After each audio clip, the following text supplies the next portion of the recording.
welcome to Casuals of Runeterra, a very special episode. We're reacting to the 2XKO. I'm not messing up that name again. Hopefully. Braum reveal trailer.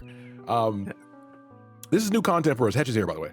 I am here. Not only is this new content for us, but a bit of background on us as far as fighting games go. Yeah. I am a very, very casual fighting game player, aka I've played Smash Brothers semi-recently, and that's about it.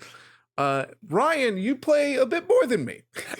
Just a bit. I'm a very hardcore FGC participant. So this is gonna be kind of fun because I get to, see if Hetch has any questions about how Riot's choosing to translate this game into a fighting game. But first, we want to welcome any FGC people who aren't used to having lore. Guess what? I've been in that boat. So if you play fighting games, you know that it's very sparing that in any game we get something even resembling some deep lore. But luckily, League of Legends has some of the best lore out there and a deep, deep well of it.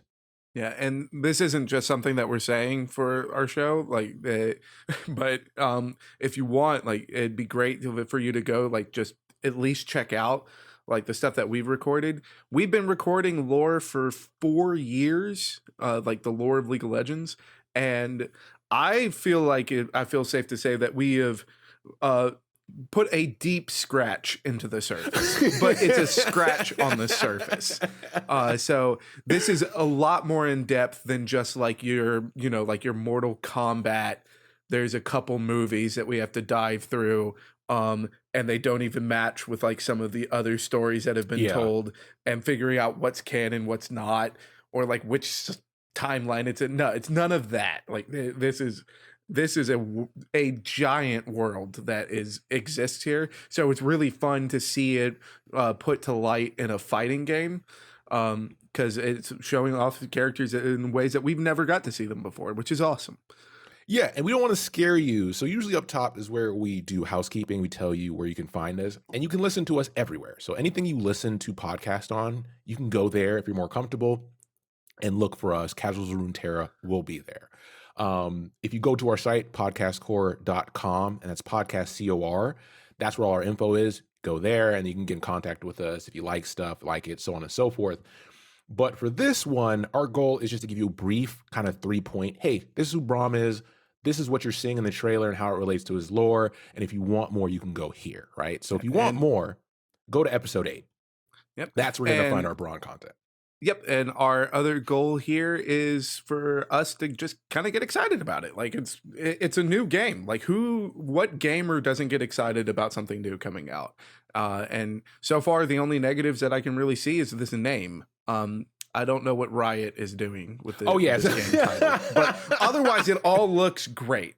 So let's dive into the trailer. Yeah. So first of all, Braum's look. Any Full Metal fans out there familiar with Armstrong, you may see some resemblance. But if you're a FGC person, you can also see some resemblance to Dudley from the Street Fighter series. And that's not by mistake. The people that are working on this game are diehards in many different areas. But outside of just his look and why he's so beefy, Braum is a guy, he's from Freljord, is known kind of like if you've seen Viking history or fantasy, he fits that lore as well, but he's from the background, instead of being like a warrior, which you would expect, he's from a herding background. And this leads into him also being a mama's boy, raised by a single mom in a herding community. He's very polite. Even though he's big, he uses his size to help others. Yeah, the only thing that is bigger than his physique is his heart. That is the kind of guy that Braum is. And as far as just right at the immediate start of the trailer, they really do a good job of kind of embodying Braum's personality, because he's coming in, just putting a hand on his teammate's shoulder of don't worry, you're not alone, I got you. And The part of like big heart is one of the reasons that the quote unquote weapon he's carrying around is a giant shield. Like he's here to protect other people, not to deal harm. Yeah. So what is this shield? That's the first point. Is Braum's massive shield? Now, there's still some speculation because of Brahms in his story. He goes on a lot of side quests. He's become a thing of legend that people talk about in stories when they, rock their kids to sleep type situation. And the shield is said to be a door from a vault that was protecting a lot of treasures. And it was an impenetrable shield, or it wasn't a shield at that point, impenetrable door. And the way he decided to get into the mountain to save a child troll, not the troll that you would think of, like an actual troll Yeah. child. Fantasy troll, a fantasy troll. Fantasy troll was he couldn't get through the door, so he just went through the mountain. And then the mountain fell apart and he took the door as a shield because it's a cool souvenir, right? And the origin of that shield is said to be possibly Orn, who's another character they may introduce, but a door to one of his treasure vaults, but was being used by one of the ice witches, which is possibly Lysandra or one of the other ones. There's other connections there, but it is still left up to the stories of old to figure out what that shield is from. But that's the shield that you're seeing. Yeah, and as far as like with the belief that it is like a vault that Orn created, the Orn is depicted as a ram, and that's why like there's a ram's head on this shield, because and that's also why it's all believed. It's stories that tie together. But if you think of it more like Norse mythology, Yeah. you're thinking along the correct path, right? Like it's that kind of storyline, but with a unique twist. Because again, like this, Braum is a character who is a loving character. So even the child that he was going to save in the legend of how he got this shield is someone that most humans would kill. Yeah. So like the fact that he would risk his own life to go basically save the enemy is the kind of person he is. Which is why I really enjoy that. It's like, first 10 seconds, it's all just big smiles and big mustache and big muscles, because that is the fastest way to get all that information to you as the viewer. Yeah. And the second point we want to point out is the ice powers that you're seeing. He's doing frost stuff, which you haven't seen other characters do yet to this point. And that's because Braum has true ice and access to a true ice power, which is instilled in certain chosen individuals through essentially deities of the Freljord. And he doesn't have allegiances with any specific tribe. He thinks of all of them as one big family. And we can talk more about that in episode 8. But here you're seeing it being used through the shield, because the shield also has a true ice crystal in it, which enables it to become the weapon you're seeing him use. And that also bolsters the theme that this may be created by Orn, who is a demigod of the Freljord. Correct. And as far as the true ice, Braum is not the only character to be touched by true ice. There are other characters that are the of true iceborn, or if you want to like kind of narrow it down to like another fantasy genre, and they're all very different.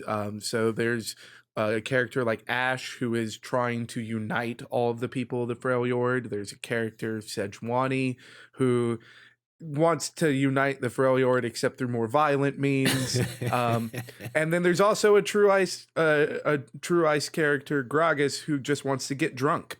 And that's not even a joke. That is legitimately his lore. Like, I do like Braum is definitely a better face to put into a game like this, because we'll dive into like some of the things that makes him a very popular League of Legends character, but he's a better face to put into it because he doesn't have these allegiances, but he does have a stake into what happens into the world, because he does view everybody as one big family. He's not trying to just go and get drunk all the time, but he isn't trying to fight all the time either. So he's the perfect middle ground character to be like, yeah, let's throw him into this game. Yeah, and then third is the cute little animals you see, which are poros, kind of the I love mascot. Poros. Yeah, I think we all do. It's kind of the mascot of League of Legends, but poros are, not only a friend to, man, he's a friend to animals as well because of his herding background. That's why these creatures are so close with him. Um, it's great how they're used in this game as well because they're cute, but they do a little bit damage on his front. Yeah. Not only are they cute, I love that it's like they're kind of put in there as like him having a projectile, which, Yeah. that's a nice little way of like, kind of putting, this mascot into the game. It's also very natural that Braum's with them because that's kind of how it is in the lore, not Mhm. necessarily the gameplay of League of Legends.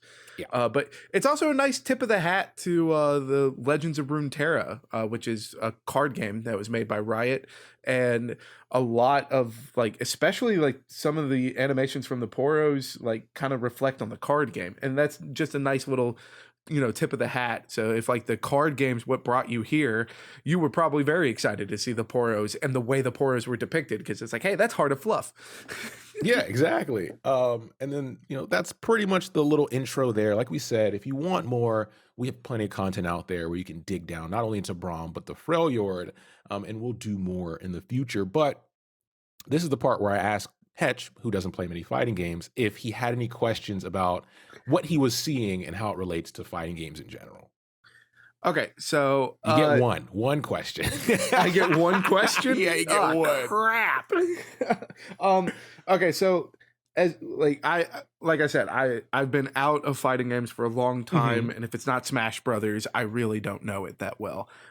So what is like, to put in reference, the last one I played like this, or at least that had this look, Mhm. was Marvel vs. Capcom. Yeah, And I'm that's talking like actually a Marvel vs. great, yeah. Capcom Mhm. 2. So like, what is the face of like these tag fighters now? Like, is it still kind of like that Marvel vs. Capcom thing of like, you can like switch on the fly and they have like their own HP, and like, so it is like, 3v3, or is it more of like a 1v1 kind of feel with just, different combos in it? Yeah, great question. So this is being advertised as a 2v2 fighter where they want you to bring a friend and play with another one because of just the background of League of Legends, right? And how that is a team-based game.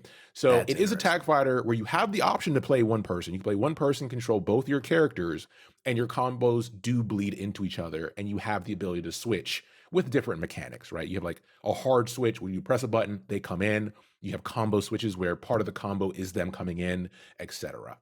But if you're playing with a friend, how that works is you have to communicate.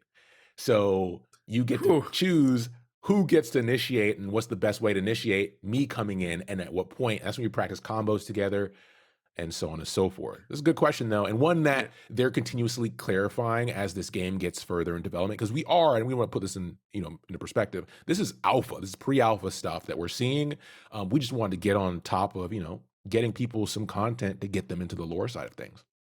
Yeah, I mean, and if that's something you're interested in, like, we have episodes on all the characters that were shown in the trailer. Yeah. So like, if this is something you like, hit us up, let us know, and we'll do more. Following this game that I refuse to say the name of. But uh, I that is actually like very exciting. Like, I've been kind of itching to like get back into fighting games. So like, this was definitely one that was on my radar because it's like that would definitely scratch that itch, and I love the universe of League of Legends. Um, and it does sound like a lot of fun to like be able to play this with a friend, but also like, as an old League of Legends Uh-huh. player, that is very bold. That is very bold of you, Riot, to be like, hey, it's time to communicate. They know what they're doing. They know what they're doing. Luckily, their staff is a lot of OG influential FGC people that know what they're doing and have the love for the game. So, to wrap up here, two things I want to point out was his ultimate, where he sends out the poros, is a reference to a very popular move from a very popular character in Street Fighter, Akuma, and his raging demon. It's like one of the well-known, I'll show it to you what that looks like, but it has that same kind of Sakuga flash attack, but they made it cutesy because of the poros. Oh, that's awesome. And then the second part is we referenced, Full Metal Alchemist and the other characters like Dudley that his physical appearance is based off of. But there's another Dudley reference here from Street Fighter 3 or Swear or Third Strike, where he had a taunt where he throws a rose, and if it hits your opponent, it deals 1 point of damage. So the ending of this is a reference to that as well. And That's so awesome. seeing that kind of stuff in these trailers is just what makes me, as someone who's been a part of the community so long, just excited, is because they're blending the lore side, which we've loved and have done so much content on, and also blending the FGC references that's like, oh shit, that's cool. I am Googling those things like as soon as we're done recording so I can see them and then put it side by side. Because like, I mean, obviously the references weren't for me, but now it's like, oh, there's Easter eggs. I want to see. Yeah. So with that, we'll wrap it up here. Thanks for listening, especially if this is your first time. We're planning on doing more of these as these reveal trailers come out because they are better than we thought they were going to be. And it seems to be like a good onboarding vehicle for people who may be intimidated by our long form content. And we're definitely excited for it because like, we have recorded a lot of episodes that go with the lore. So for us, it's just exciting to see like all these characters presented in a different light. But if it is content that you're interested in, like you can check us out at Podcast Core. That's Podcast COR. And .com, or you can reach out to us at the same podcastcore@gmail.com and let us know that it's what you like. This is something you're interested in, because we're probably going to make the content anyways because we enjoy it. But it would be more League of Legends to talk about. Yeah, but if there's stuff that you're looking for, communicate that with us, because we love to talk about it. So it'd be even better to talk about it with you. So with that, thanks for listening, and we'll be back soon with the next reaction episode. Yeah, take care, everybody.